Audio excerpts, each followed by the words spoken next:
I appreciate you all being here. Thank you. I'm also joined with the New South Wales Police Commissioner Mal Lanyon for an update on the terrible events of last Sunday, terrorism event, mass casualties, many people have been killed, and it's my sad duty to report that there are still 23 people in New South Wales hospitals. This morning I was able to attend Rabbi Eli's funeral, which was a celebration of a man that was a gift for our city and someone who did so much, not just for the Jewish community, but for everybody that lives in New South Wales. He had a particular joy for Hanukkah, where he would dance down the street, and he will be sorely missed by his family, by his friends. It's a terrible, terrible crime, a shocking tragedy for New South Wales.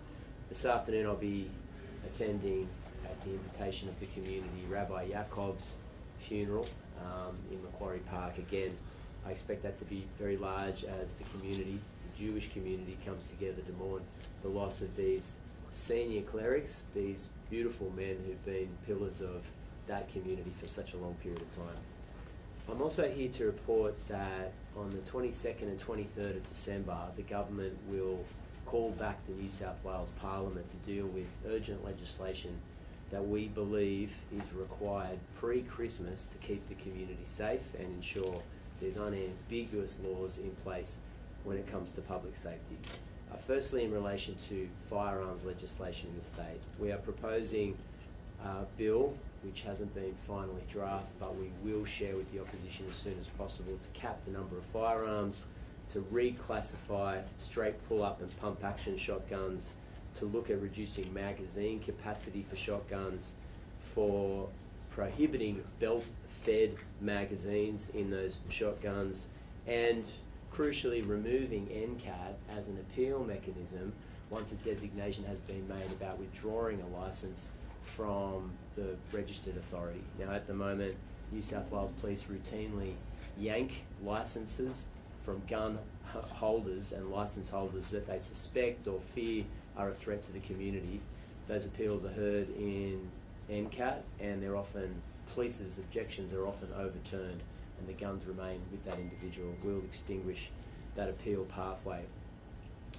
I also want to say today that I am firmly of the view, having spoken with many community members, not just from the Jewish community, but right across Sydney, that protests right now in Sydney would be incredibly terrible for our community. In fact, they would rip apart our community, particularly protests about international events. I completely understand that there are people concerned about what's happening overseas, and of course they've got every right to be concerned, but my worry is about what's happening in Sydney right now. We'll look at, my concern is that a mass demonstration in this combustible situation with our multicultural community could light a flame that would be impossible to extinguish. So we're looking at reforms whereby when there is a terrorism designation in the state, the Police Commissioner may not accept applications for protests on the grounds that it will both stretch police resources and, secondly, add to community disharmony and, as a result, a combustible situation in the state. I'm not aware of any protests at the moment, but I don't want to be in a situation where a last-minute Supreme Court approval means that police have to divert resources away from community safety or Operation Shelter, and I'm faced with the situation where the community is ripped apart because of a protest relating to international events. My responsibility right now is both community safety and community harmony, and I have to explore all possible ways of ensuring that we lower the temperature in New South Wales and Sydney, that there are opportunities to come together, and that, for example, slogans or protests or marches don't tip into hate speech and further exacerbate an already combustible, difficult environment for not just police, but community leaders, political leaders, religious leaders in New South Wales. It's all of our responsibility to come together during this period. I have to be in a position where we've got all available resources to do just that, and that'll be part of a package of changes that we introduce into the Parliament on Monday. I'm going to pass over to the Police Commissioner. Thank you. I had the opportunity this morning to visit Probationary Constable Jack Hibbert and his family. I'm really pleased to say that Jack was awake this morning. We had a lovely conversation. He's a really positive young man. Tragically, we know that he's going to lose the sight in one eye as a result of his injuries on the weekend. Jack is incredibly comforted by the knowledge that, as his Commissioner, I have given him an undertaking that we will support him. We will find appropriate duties for him depending on the nature of that injury and his capacity. His family wanted to say thank you to the many members of the community who have provided messages of support to them and the overwhelming support of the Blue family. Constable Scott Dyson underwent further surgery this morning. He remains in a critical and stable condition. Our thoughts and all of our prayers are with he and his family. For both officers, it will be a long road to recovery. The policing family has wrapped around both officers and will ensure that we are there for the long run. Funeral services, as the Premier mentioned, commence today. There will be a significant police presence around each of the funerals to ensure that each family, friend and loved one has come. We will be there and stand alongside the victims. The crime scene we had hoped to release today.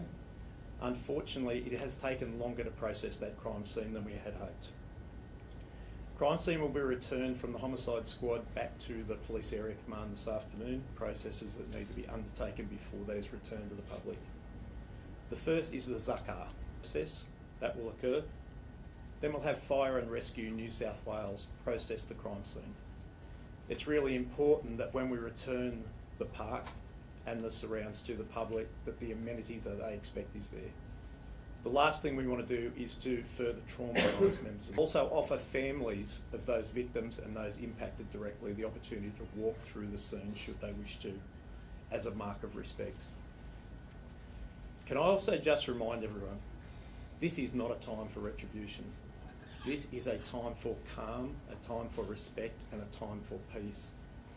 The last thing we need in the community at the moment is division. So when the Premier speaks about the activities that government are looking to introduce, it's important to know that they are supportive of community harmony. What we saw last Sunday is completely unacceptable. It's not something that belongs in New South Wales, and it's certainly not something that New South Wales Police will tolerate. We are committed to stand alongside the Jewish community of New South Wales, but every community. My commitment to you as Commissioner is that we will be there to ensure your safety. We are here for the community. Happy to take questions. Thank you. Commissioner, did event organisers or members of the Jewish community make a request for additional police resources ahead of last Sunday? That's very much part of the critical incident investigation at the moment. I'd like to be able to work through that process thoroughly. It's premature for me to comment on that. We work very closely with the Jewish CSG and the community, but I would rather, in fairness, wait until that's thoroughly investigated. Commissioner, can I ask, a father of one of the victims made a point to me last night that there is perhaps a need for police to have access to greater firepower. And currently there are those who have access to long arms, but it takes them some time to turn up. It is also a position shared by some police on front lines. So my question to you is, are you going to look at, and is there a need for frontline police to have greater access to more firepower, not necessarily on them, but perhaps in the boot of the car? We will absolutely look at that. Part of any incident like this, and this is the most significant tragic incident we've had in many years, is to review our policies, to look at our resources, to look at the way we go about doing things. As the Commissioner, I have a commitment to my officers, and that is to keep them safe. The same as a police force, we have a commitment to the community, and that's to keep them safe. So this incident has highlighted the need to look at that. Historically, New South Wales Police operational officers have only used handguns because our traditional form of contact that we've had where we've had to use our firearms has been in close quarters. What happened on Sunday has changed that dynamic, and it's important as an organisation we consider everything to keep our officers and the community safe. Commissioner, what would you have to say about the officer who shot the offenders, given he's now being identified? Did you make of his actions and how is he doing? Can I say, I'm unable to actually confirm that. I know that the Telegraph have reported that. I know it's been widely reported. We're still awaiting ballistic examination before we can confirm who actually fired that shot. I am incredibly proud of the officer who's been identified, as I am of every police officer who was there on that day. The bravery they went through to approach and resolve that situation is incredible. Commissioner, when in 2023 the background against firearms? I don't have that date in front of me. I think it was June from memory. Premier, you mentioned the cap on the number of guns. How many guns will people be allowed to own? And are those two measures that you set out on the gun crackdown and the limits to protests when there's a terrorist designation, is that the full list of bills that Parliament will deal with next week? No, not necessarily. It's a fast-moving situation. We've made a decision to update the media as quickly as possible in relation to this legislation, primarily because we will be, the truth of the matter is we will be pushing it through Parliament in a short space of time. So as it becomes available, as it goes through our senior leadership group inside Parliament, we'll be speaking about it publicly, but it's not necessarily the end of the reforms that we're contemplating. It's not necessarily the end. We're looking at quite a few policy areas. How many guns? It's being drafted as we speak. Premier, how many So, people will be allowed? it's hard to know because in many cases, particularly in relation to restrictions on protests, there are constitutional issues, so it has to be drafted in a particular way. We have to be very clear about the designation and the reason for it. I'm being crystal clear about it. I am worried about a combustible situation and community harmony, and that's the reason we would introduce this legislation. It's begun, the drafting process has begun, but when it's completed, well, I'll let you know. What is it? Yeah, Back to how many guns? that's a very good point. I don't have a final number. It's still the subject of internal deliberations, but certainly Western Australia is leading the country at 5, but I think that's too many. On your Can I legislation, come Premier, back can I just to ask, Yeah, on sorry, your Anne. legislation, I'll go around. Hunting as a reason, a legitimate reason for having a firearm, is that something you're going to review, particularly as a lot of these guns are in the suburbs of Yeah, Sydney? we are going to review that.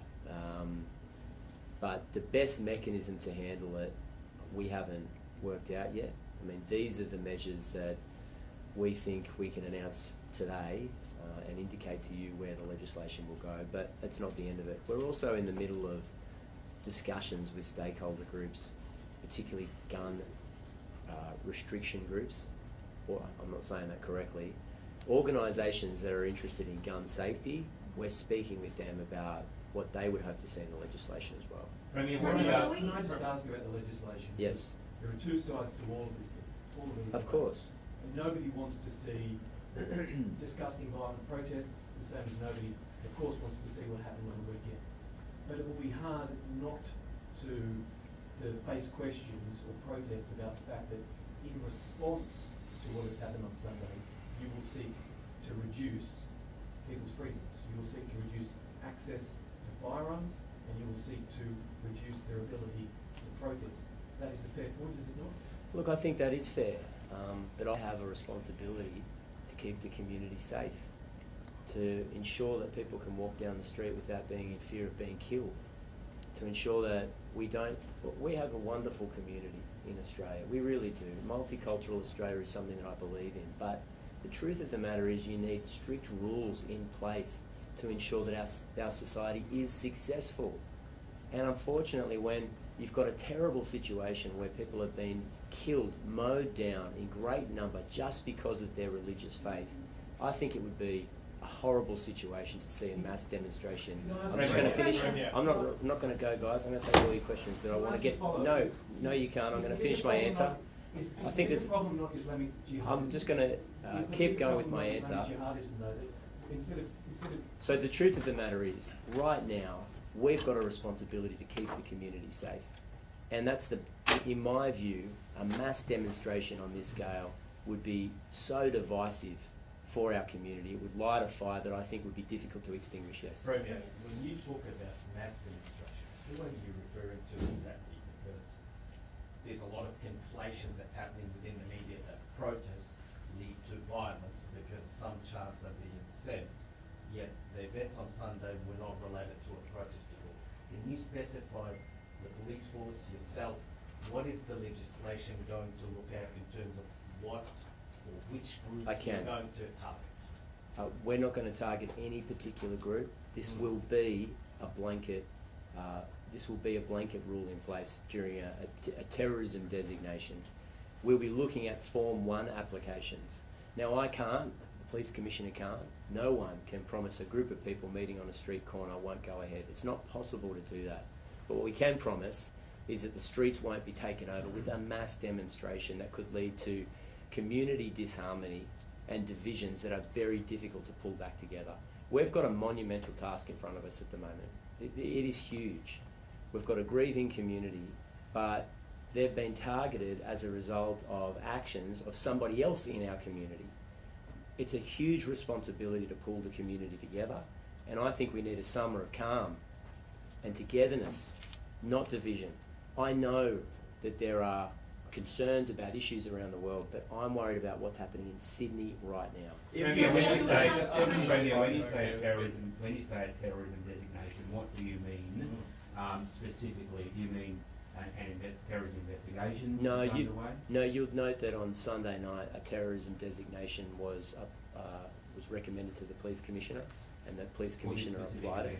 Yeah, so under the legislation there's a specific definition in relation to terrorism designations. So when police are investigating a terrorism when they declare something a terrorist act, there's a particular form or legislation that they apply, the terrorism designation. This will flow from that. How long will that be? How long is that in place, Premier? How long will that be in place? We're going to rule preventing Form 1s from being accepted whilst the terrorism designation is in place. At the moment, we're looking at the timescales to ensure that it's consistent with, obviously, our obligations under the Australian Constitution, the implied freedom of political communication. So I'm going to have to report back to you about that. Hang on a sec, but the truth of the matter is we've obviously spoken with the Crown Solicitor, and we're comfortable, or confident I should say, that we can craft legislation to achieve these ends. How long would you like that to be? Well, I'm going to be guided by the official advice. How long would you like it to be?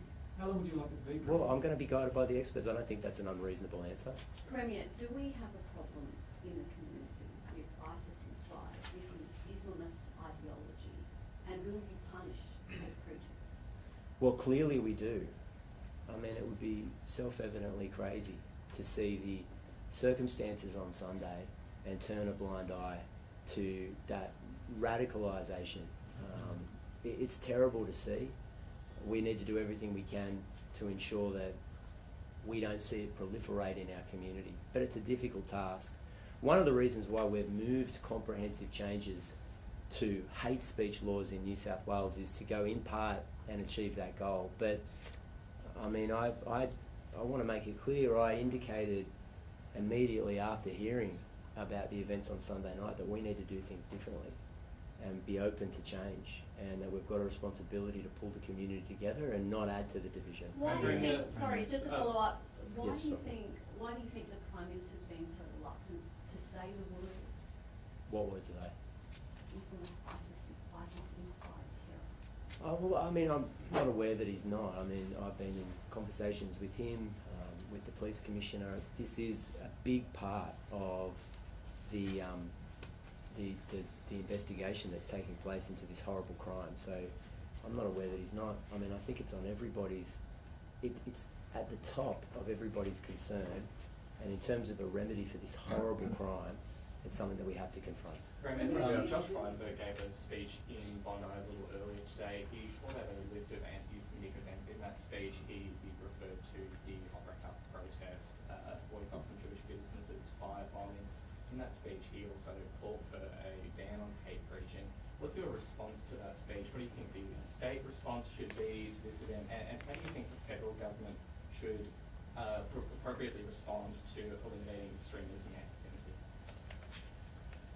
Well, look, I mean, it's difficult for me to give you a running commentary about what should happen at the federal level, just not because I'm not interested, it's just that I've got a full book here, and I'm obviously responsible for state legislation, and there are things that we can do. We moved a new criminal offence for intentionally inciting racial hatred. That was heavily opposed by many in the parliament. In fact, the sunset clause was added to the bill, but I felt it was absolutely necessary to protect people in our community from that horrible, racist attacks that we've seen in our community over the last 2 years, the banning of Nazi symbols, we've introduced legislation in relation to Nazi gatherings. There's been the move on offences in relation to places of worship, because I believe that it competed with another fundamental right that you have in a multicultural community, the right to religious expression. So these are changes that we've made in a reasonably short space of time, and we want them to work. I mean, they are in place to ensure that those that decide the law, and I don't apologise for the fact that we don't have the same free speech laws that they have in the United States. It's clear that we don't. We don't have the same set of regulations. It's not embedded in our constitution the same way it is in the US. But I would argue that in 2025, within our community, with people from different races and religions from all over the world, we need a set of rules that's good for us, that works for our community, and I think these are consistent with those changes. How do you actually regard that speech from Josh Frydenberg and the specific sort of roadmap he laid out within that speech? I'm really sorry, I was at a funeral, I didn't watch it. Commissioner, can I just, in the critical incident investigation, when do you expect that to be completed, and will you release comment on that publicly? It'll be internal investigation. It's oversighted by the Professional Standards Command, but also independently by the Law Enforcement Conduct Commission. It will take some time to complete. We have 14 involved officers. Obviously, there was a significant response to it. We want to make sure that it's a thorough investigation. Commissioner Lanyon, has there been an update? Sorry. On some of the operational matters that have been disclosed publicly, how can the public have confidence that they will be dealt with appropriate matters? How we determine that? Because as I've said, there is independent oversight from the left. They ensure that there is probity throughout that investigation. I've been really clear on the way through here. I want this to be a transparent but a very thorough investigation. We want to understand the circumstances, be that for the joint counter-terrorism investigation or for the critical incident investigation. Commissioner, do you have an update on the of the gun? We're currently awaiting his medical condition to be appropriate for us to do that. It's important that he has appropriate cognitive ability at the time. When you're on medication, we would argue for his fairness, we need to make sure that he's able to understand exactly what's happening. Do you feel let down by the security services? I mean, obviously there was some gap that's, you know, there was not the intelligence that you needed to monitor this guy or know what was happening. I don't think it's appropriate for me to comment on that at the moment. I'm really focused on the brave and heroic actions of my officers. Our police did a fantastic job with what was there.